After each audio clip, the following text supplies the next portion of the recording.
सीमत जुर्अतो हिम्मत का है इज़हार, सीधी बात रिवायात सहाफत का अलंबरदार, सीधी बात। नाज़रीन गिरामी अस्सलामु अलैकुम वरहमतुल्लाहि वबरकातुहू। सीधी बात के ताज़ा तरीन प्राइम टाइम में आप लोगों का इस्तकबाल है। नाज़रीन गिरामी, मैं अंसार अज़ीज़ नदवी इस वक्त आप लोगों के सामने कुछ अहम तरीन ख़बरें, कुछ वायरल वीडियोस और कुछ तनकीदी तज़्ज़िये लेकर के हाज़िर हुआ। नाज़रीन गिरामी, शिवलिंग अचानक इस वक्त जो है सुर्खियों में आ गया है। इसको लेकर कि किसने चुपते हुए तबसरे किया तो उनको गिरफ़्तार कर लिया गया, किसी के ख़िलाफ़ मामला दर्ज कर लिया गया है। अब जो है एसपी लीडर की गिरफ़्तार करने की ख़बरें आ रही हैं, जिसने काबिल इतराज़ ये किया था। प्रोफेसर रतन लाल के बारे में आ रही है। कुतुब मीनार दरअसल शमसी टावर है, इस बात का दावा करते हुए अलग तरह की ख़बरें आ रही हैं। नाज़रीन गिरामी, ये सारी चीज़ें रखते हुए आज एक अहम तरीन इंटरव्यू भी आप लोगों के सामने रखना है प्राइम टाइम में। उससे पहले आप लोगों से दरख्वास्त है कि जिन अहबाब ने हमारे चैनल को सब्सक्राइब नहीं किया है कर लें, हमारी इन वीडियोज़ को दूसरों तक पहुँचाने में हमारी मदद करें, लिंक को शेयर करें। इदारे की मजबूती नाज़रीन गिरामी आप लोगों की मजबूती है और आप जानते हैं कि आपको करना क्या है। नाज़रीन गिरामी, आइए सबसे पहले बात कर लेते हैं कि MIM के तर्जुमान को क्यों गिरफ़्तार कर लिया गया। दरअसल वाराणसी में ज्ञानवापी मस्जिद पर जानी तनाज़े के दरमियान असदुद्दीन ओवैसी की पार्टी के तर्जुमान को शिवलिंग पर तबसरा करना भारी पड़ गया। MIM के तर्जुमान और लीडर दानिश कुरैशी को अहमदाबाद की साइबर क्राइम ब्रांच ने गिरफ़्तार किया। दानिश कुरैशी ने शिवलिंग के बारे में काबिल इतराज़ पोस्ट लिखी थी। आज तक की खबर के मुताबिक MIM के तर्जुमान दानिश कुरैशी ने सोशल मीडिया पर शिवलिंग को लेकर एक काबिल इतराज़ पोस्ट लिखी। उसके बाद विश्व हिंदू परिषद ने उसके खिलाफ पुलिस में शिकायत दर्ज कराई। हाल ही में वाराणसी की सेशन अदालत के हुक्म के बाद ज्ञानवापी मस्जिद का सर्वे किया गया था। सर्वे के आखिरी दिन हिंदू पार्टी ने दावा किया था कि हाथी में एक शिवलिंग मिला है। इसके अलावा नाज़रीन गिरामी, एसपी लीडर को भी गिरफ़्तार कर लिया गया। इसने भी कुछ ऐसा ही किया था, उसकी तस्वीर भी आप देख सकते हैं। काशी की ज्ञानवापी मस्जिद में शिवलिंग मिलने का मामला उठने के बाद सोशल मीडिया पर यह काबिल एतराज़ और मजहबी जज्बात को ठेस पहुंचाने वाली कई लोग जो है मुख्तलिफ़ किस्म के पोस्ट शेयर की जा रही हैं। और वैसे भी इस वक्त जो है शिवलिंग को लेकर के अलग अलग तरह की तारीख़ और मनगढ़ंत कहानियाँ सुनाई जा रही हैं। आप CNN की एक पुरानी रिपोर्ट भी इस वक्त शेयर की जा रही है, जिसमें बाकायदा जो है सैन फ्रांसिस्को में किस तरह से रास्ते पर बने हुए कुछ पत्थरों को यहाँ के बुलडोज़र से हटा कर के किनारे कर दिया गया था। तो उसको जो है वहाँ पर रहने वाले गैर मुस्लिम बरादरी यानी हिंदू तबके से ताल्लुक़ रखने वाले लोगों ने अचानक उसकी पूजा करना शुरू कर दी। ये ड्राइवर है जिसने जो इन तमाम चीज़ों को हटा दिया था। ये असल में बैरिकेड के तौर पर जो रास्ते के बीच में खड़ा करते हैं उसको उखाड़ करके साइड में कर दिया गया था।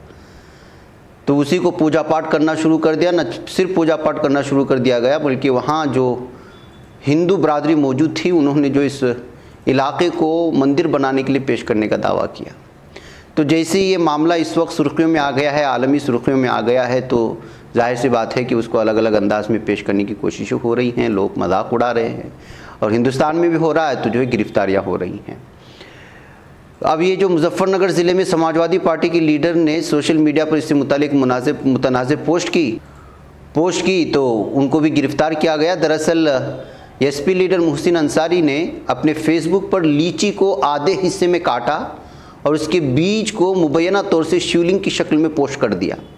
इसके बाद पोस्ट पर तरह के नाजेबा मजहबी तबसरे किए गए। उनकी पोस्ट के बाद पुलिस की शिकायत पहुंची कि उन्होंने मजहबी जज्बात को ठेस पहुंचाने की कोशिश की, जिसके बाद कार्रवाई की गई। नाज़रीन गिरामी, इसके बाद बारी आती है प्रोफेसर की, और प्रोफेसर ने भी कुछ ऐसा ही किया। दिल्ली यूनिवर्सिटी के प्रोफेसर डॉक्टर रतन लाल बुरे फंस गए। उनके खिलाफ दिल्ली पुलिस ने केस दर्ज किया। प्रोफेसर रतन लाल ने एक दिन पहले सोशल मीडिया पर ज्ञानवापी मामले में शिवलिंग मिलने पर काबिल इतराज़ पोस्ट किया था। आपको बता दूं कि उनका पोस्ट बहुत ही ज़्यादा काबिल इतराज़ था। उन्होंने जो है मस्जिद में जो फव्वारा है उसको शेयर करते हुए लिखा था कि इसको देख कर के महसूस होता है कि शिवा का भी ख़तना हुआ था। और अलग अलग तरह के इन्होंने तबसरे किए। उसके बाद उनको जान से मारने की धमकियाँ आने लगी, तो उन्होंने ख़ुद जो है पीएम नरेंद्र मोदी को एक ख़त भी लिख करके पूछा कि ये कि 56 के लाइसेंस देने की मांग कर दी, इसलिए उनको बुरी तरह से जो है कत्ल करने की धमकियाँ आ रही थी।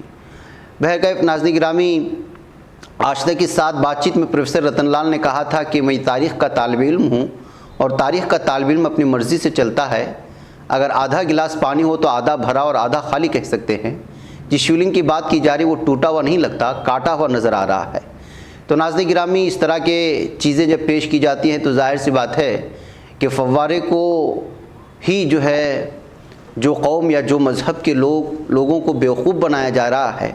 जब इस तरह के सख्त तबसरे होंगे तो उनके ख़िलाफ़ किस तरह से जो गुस्सा भड़केगा, यही सारा कुछ जो है इस वक्त हो रहा है। नाज़रीन गिरामी, जाहिर सी बात है कि सुबह से शाम तक जो अहम मुद्दों पर गुफ्तगू करनी है उस पर तो गुफ्तगू हो नहीं रही आजकल के माहौल में, और ये सारी चीज़ें। इस दरमियान में औरंगज़ेब आलमगीर के जो है मकबरे को भी गिराने की और बहुत सारी चीज़ों की धमकियाँ मिलने लगी, तो वहाँ पर भी आज सिक्योरिटी बढ़ा दी गई है।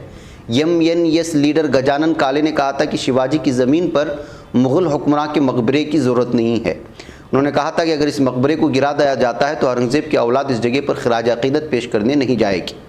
गजानन काले ने दावा किया था कि शिवसेना के बानी बाल ठाकरे चाहते थे कि औरंगज़ेब का मकबरा गिराया जाए। काले ने शिवसेना पूछा था कि क्या वो बाला साहब ठाकरे की बातों को नाफिज करना चाहते। इस बात को लेकर के औरंगाबाद का नाम संभाजी नगर रखने को भी लेकर के बहुत सारे दावे पहले से भी होते रहे हैं।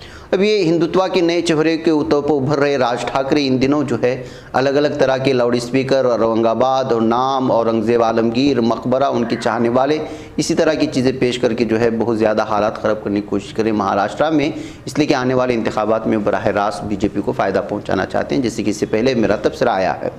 अब जो है यहाँ पर इस तरह के तबसरे आने के बाद मकबरे के बाद सिक्योरिटी बढ़ा दी गई है, पुलिस फोर्स तैनात कर दिया गया है, इस तरह की खबरें आ रही हैं। वह नाज़रीन गिरामी, इस वक्त एक ज़रूरी इंटरव्यू है JDS के कौमी सेक्रेटरी साहब का, मैं वो आपको इस वक्त यहाँ पेश करके इजाज़त चाहूँगा, उसको आप देख लें। बकिया कुछ खबरें हैं आज की बात ख़ास बात में पेश कर दी जाएंगी।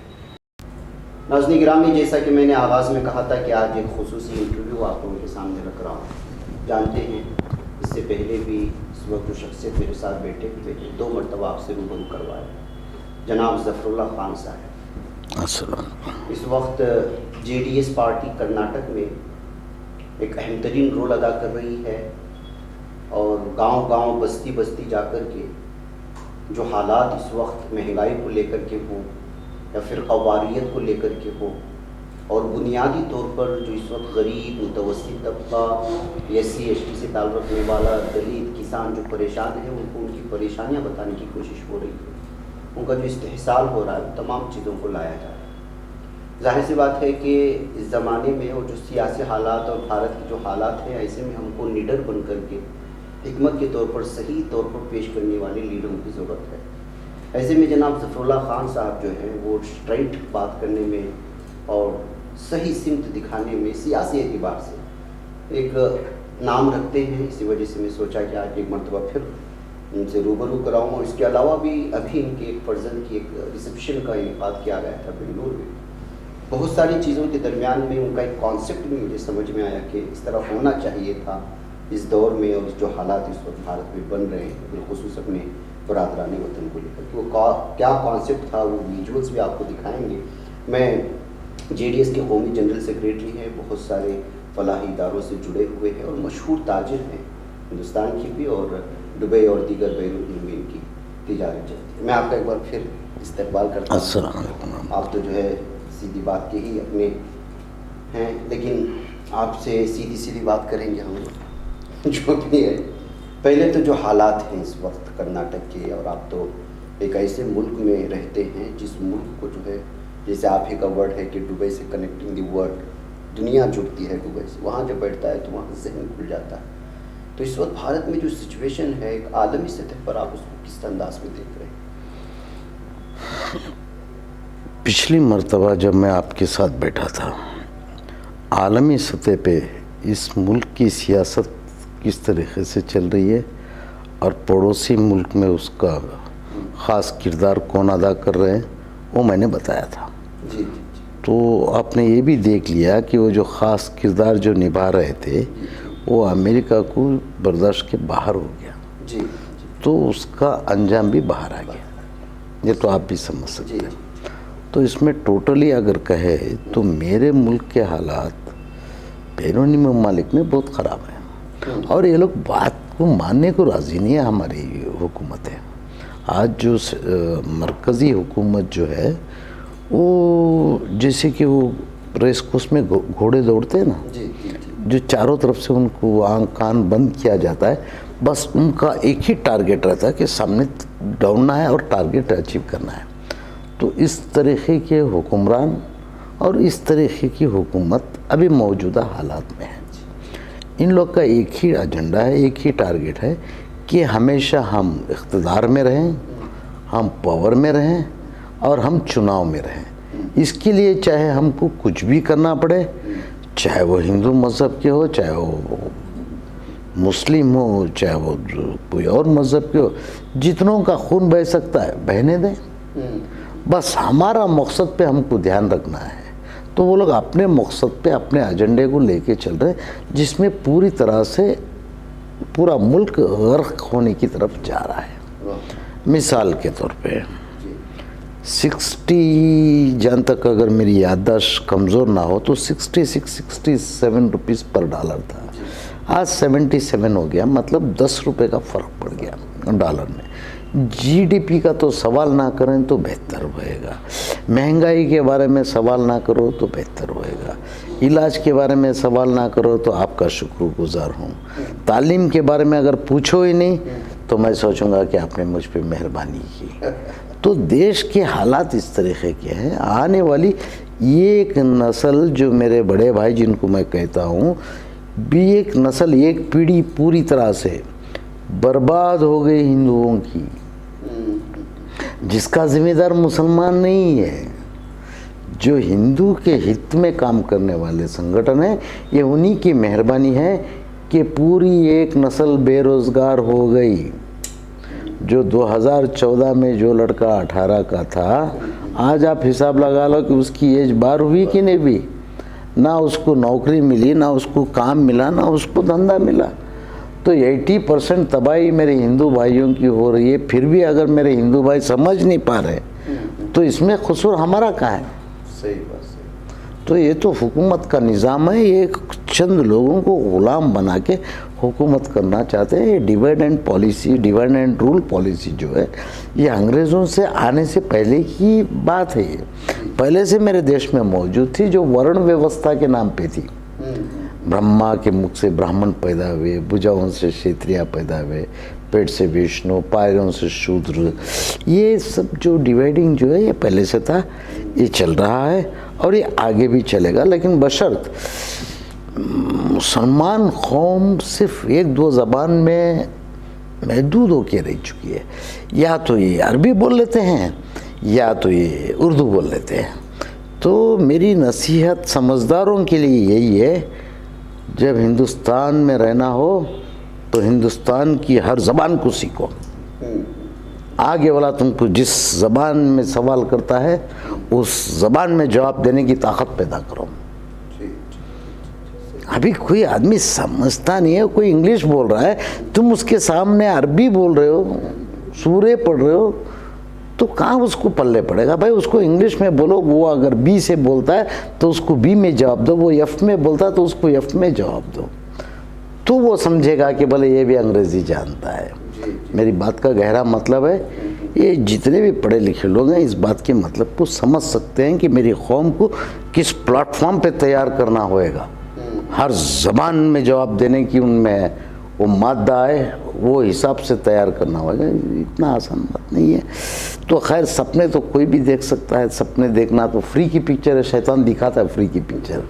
तो फ्री की पिक्चर देखने में ये लोग भी, कुछ लोग आंख बंद करके नींद में सपने देखते हैं, गहराई में जाके गहरी नींद में जाके सपने देखते हैं। कुछ लोगों को बीमारी होती है जो खुले आंख सपने देखते हैं कि हम ये कर देंगे, नहीं हम वो कर देंगे। वो भूल जाते हैं कि ये एक पल चाहिए उनकी रूह कब्ज़ होने के लिए। उस चीज़ को वो लोग भुला के खुदाई दावा करके अपने आप को खुदा समझ बैठते हैं। उनको पता नहीं कि उनके आने वाला पल उनके आगे मौत के रूप में खड़ा रहेगा। ये भूल के मगरूर लोग हैं। देखिए, मगरूरों की तो कहानियाँ हैं। किस धर्म से के ताल्लुक़ से पूछेंगे आप, मैं उसका नाम बोलूँगा। आपने तो अबू जहल का भी सुना होगा, सुना तो फिरौन का भी होएगा, सुना तो कई शिद्दात हुए, कई गुजर गए, नमरूद हो गए। लेकिन यहाँ भी आ जाओ, थोड़ा हिंदुस्तान से भी ताल्लुकात रखो भाई, दूसरे धर्मों को भी जानने की कोशिश करो।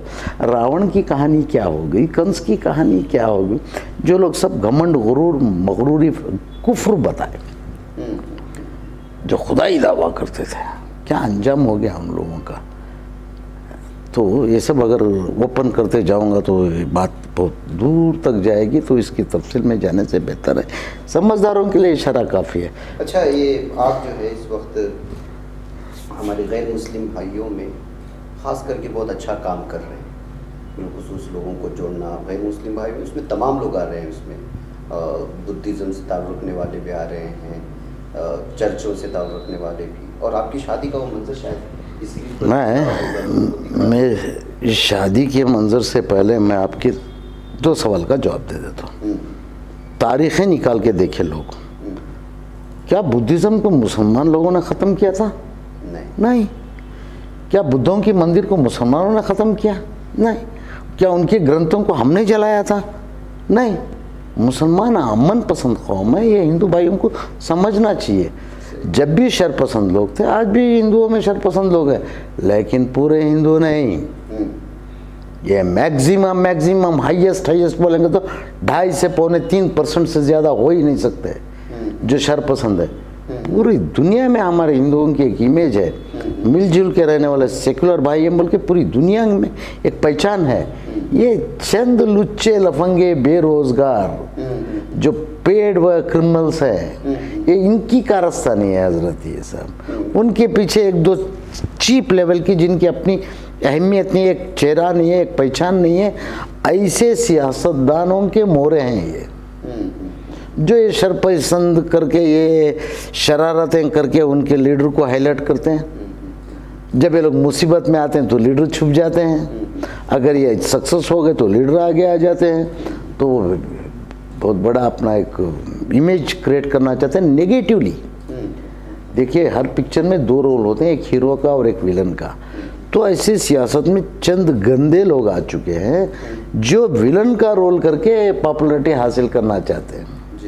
विलन बनेंगे तभी मिलेगी उनको। हाँ, वो पॉपुलैरिटी के लिए ये लोग चंद पेड क्रिमिनल्स को रख के सब ऑर्गेनाइज्ड प्लान क्राइम किया जा रहा है। लेकिन देश में अभी तक संविधान बाकी है। इंशाअल्लाह ताला मुसलमान एक ऐसी कौम है हिंदुस्तान में जो आज भी संविधान की इज्जत करते हुए, इस कॉन्स्टिट्यूशन की इज्जत करते हुए पुरअमन जो भी इनको प्रोटेस्ट करना है वो लोग वही कर रहे हैं। लेकिन किसी ने तो तलवार और त्रिशूल तो उठाई ही नहीं ना, मुसलमान कौम। तो गर्व से बोलना चाहिए कि मुसलमान कौम इस देश की पक्की वफादार कौम है, इसमें कोई शक नहीं। वो गद्दार कौम है जो हिंदुओं में चंद थोड़े हैं जो हिंदुओं की इमेज को ख़राब कर रहे हैं। समझ रहे आप? ना मुसलमान कभी बुद्धिज़्म का दुश्मन था, ना कभी क्रिश्चियनिटी का दुश्मन था, ना ही कभी कोई मज़हब का दुश्मन है। क्योंकि इस्लाम ये सिखाता है कि किसी के मज़हब पे जब उंगली नहीं उठाओ, ये सिखाता है। तो तलवार उठाने की बात तो बहुत दूर होगी। और रही गोलीबार, तो क्रिश्चियनिटी में भी है, धर्म युद्ध हिंदुओं में भी है, तो जहाद मुसलमानों में भी होना चाहिए।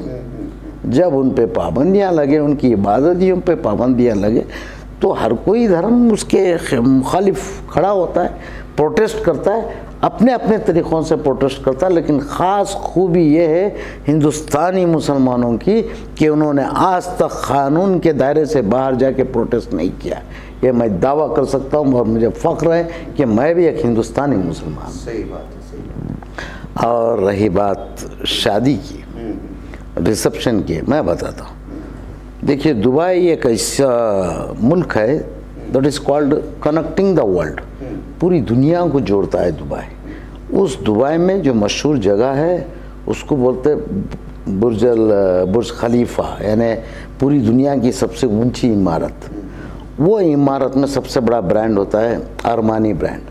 मैंने वहाँ रिसेप्शन तो मेरे बेटे का कर दिया था, शादी का वेडिंग जो रिसेप्शन मतलब वो कर चुका था। लेकिन यहाँ हिंदुस्तान में मेरे बचपन के जो साथी थे, जो मेरे साथ में खेले कूदे, मेरे साथ में रहे, मेरे बुरे वक्त में साथ में रहे, स्कूल लाइफ में साथ में रहे, ये लोग मेरे असली हकदार थे वलीमे के। तो वो हक अदा करना भी था। उसमें कई हिंदू थे, कई मुस्लिम थे, कई क्रिश्चियन थे, कई मज़हब के लोग थे, कई सियासतदान थे, कई उलमा कराम थे, कई मठों के स्वामी जियाँ थे, जो सब मेरे हकदार जिनको मैं समझता था।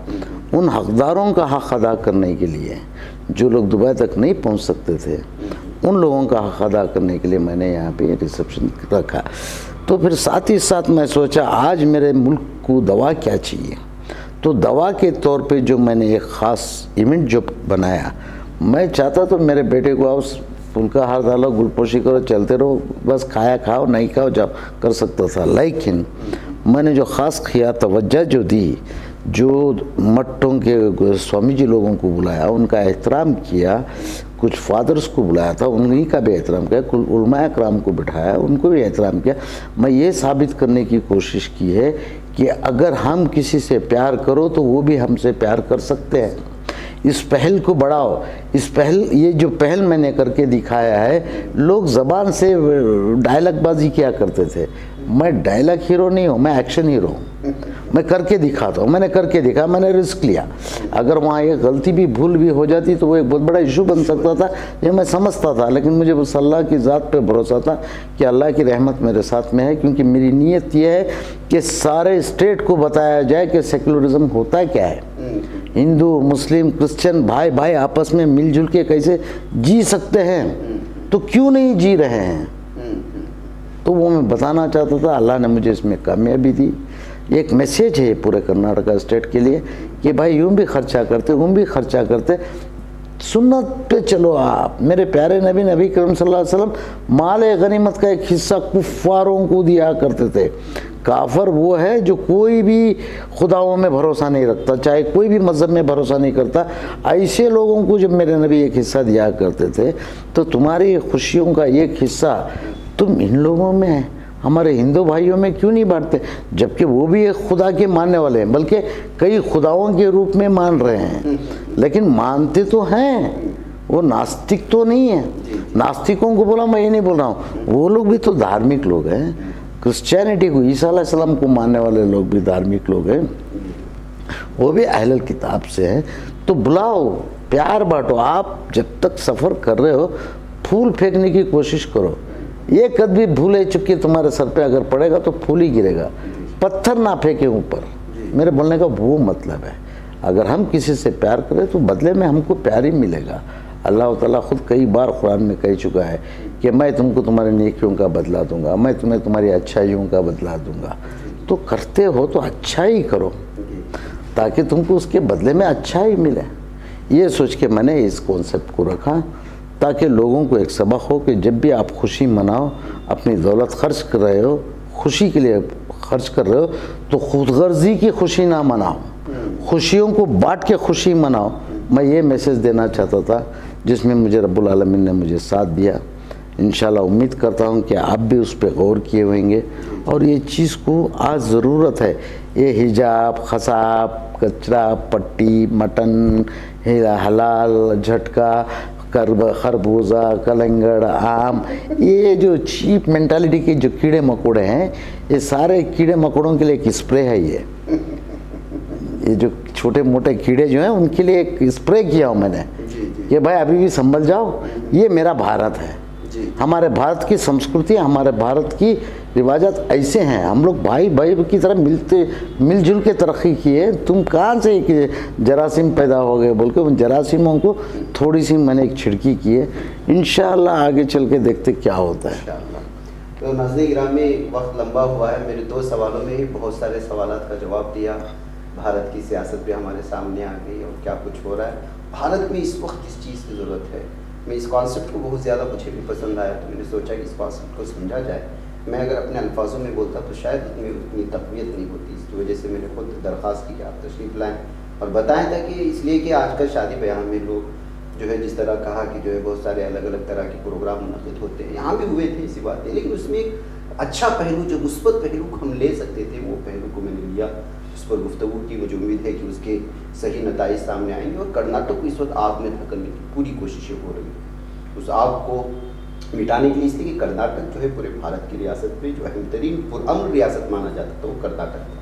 वजह उसकी है कि केरला के बाद सबसे ज़्यादा जो है एजुकेशन में भी आगे है, लेकिन इस तरह एजुकेटेड लोगों को अगर पोलराइज करने की कोशिशें हो रही हैं तो ऐसे हालात में मुसलमानों का वो चाहे सियासत में है और ताजिर है, आलिम है, एक पढ़ा लिखा है, एक लेक्चरर है, एक प्रोफेसर है, वो अपने अपने शोबे में रह करके अपने माल का इस्तेमाल करते हुए किस तरह से जो है भाईचारगी को आम कर सकता है, उसकी एक मिसाल सियासत में रहते हुए एक मशहूर ताजिर होने के हिसाब से अपने रिसेप्शन को एक अच्छा बनाने की जो कोशिश की है उसको सराहना होनी चाहिए। बाकी सारे पहलुओं को छोड़कर मुझे और हज़रत को इस वक्त इजाज़त दें। इंशाअल्लाह फिर कभी आमद होगी तो फिर तीसरे मौज़ूआत पर हज़रत से गुफ्तगू होगी। अस्सलामु अलैकुम। ही बच पाता है कोई सहाफ़ी की निगाहों से, मिलाता है ये लोगों को मोहब्बत